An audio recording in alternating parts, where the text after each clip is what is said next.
বিনা টাকার শাক রাস্তাঘাটে হাটে মাঠে কুড়িয়ে পাওয়া যায় এই শাক। স্বপ্নপুরী কানাডায় সব কিছু অ্যাভেলেবল আছে, কিন্তু শাক কিনতে পাওয়া যায় না।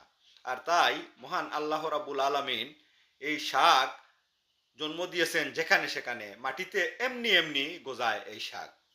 এই শাকের নাম বেতু শাক বা বেতুয়া শাক, সিলেটে বলা হয় বাতু শাক। এই শাক শরীরের জন্য খুবই উপকারী। ত্বকের উজ্জ্বলতা বাড়ায়, পুরুষের শক্তি বাড়ায়, নিঃশ্বাসের দুর্গন্ধ কমায়, কুষ্ঠকাঠিন্য দূর করে, আর্থ্রাইটিস প্যারালাইসিস গ্যাসের সমস্যা দূর করে, শিশুদের পেটের কৃমি মারতে উপকারী। এই শাক মুখের দাগ ফুড়া চুলকানি চর্মরোগ কমাতে পারে। এর ভিটামিন সিতে শক্তিশালী অ্যান্টিঅক্সিডেন্ট দেহকে ভাইরাল অসুখমুক্ত রাখে, দৃষ্টিশক্তি বাড়ায়, হাড় ভালো রাখে, মস্তিষ্ক সচল করে। এতে থাকা ভিটামিন কে দেহের বিষাক্ত পদার্থ বের করে দিতে সহায়ক। ক্রনিক রোগের ঝুঁকি কমায়, হার্ট অ্যাটাকের ঝুঁকি কমায়। এই শাকের এত গুণ। এই শাক পাওয়া যায় বিনা টাকায়, বিনা টাকার ফ্রি শাক। কানাডায় মাঠে ঘাটে যেখানে তাকাবেন এই শাক পাওয়া যাবে, অথচ আমাদের দেশে কিনে খেতে হয় এই বাতু শাক বা বেতু শাক। এই শাক অনেকেই পছন্দ করেন, অনেকেই এই শাক খেয়ে থাকেন। এই শাক রান্না করে খেতে খুব স্বাদ। রান্না করে বলতে শাক রান্না করে খেতে হবে, অর্থাৎ বাজি করে খেতে হবে। খুবই ভালো একটি শাক। এই শাক জুস করে খেলে শরীরের জন্য খুব উপকারী।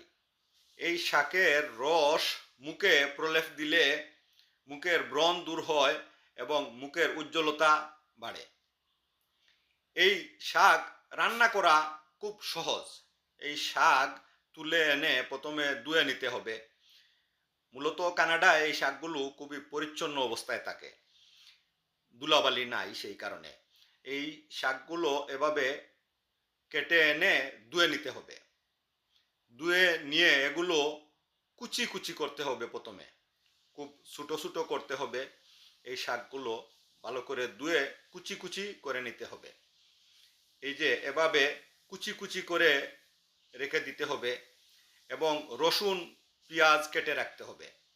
তারপর তেলের মধ্যে রসুন পেঁয়াজ ভেজে নিতে হবে।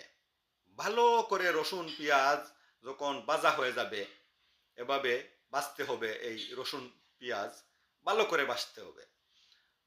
যখন দেখবেন এই রসুন ভাজা হয়ে গেছে, তখন এই শাক ছেড়ে দিবেন এবং ছেড়ে দিয়ে কিছুক্ষণ আগুনের তাপে রেখে দিবেন।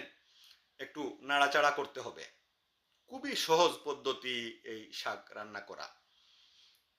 এই যে এভাবে একটু নাড়াচাড়া করলে এই শাক সেদ্ধ হয়ে যাবে এবং সিদ্ধ হওয়ার পরই খাওয়ার উপযোগী হয়ে যাবে। এই যে খাওয়ার উপযোগী হয়ে গেছে এই শাক, উপকারী শাক বেতু বা বাতুয়া শাক।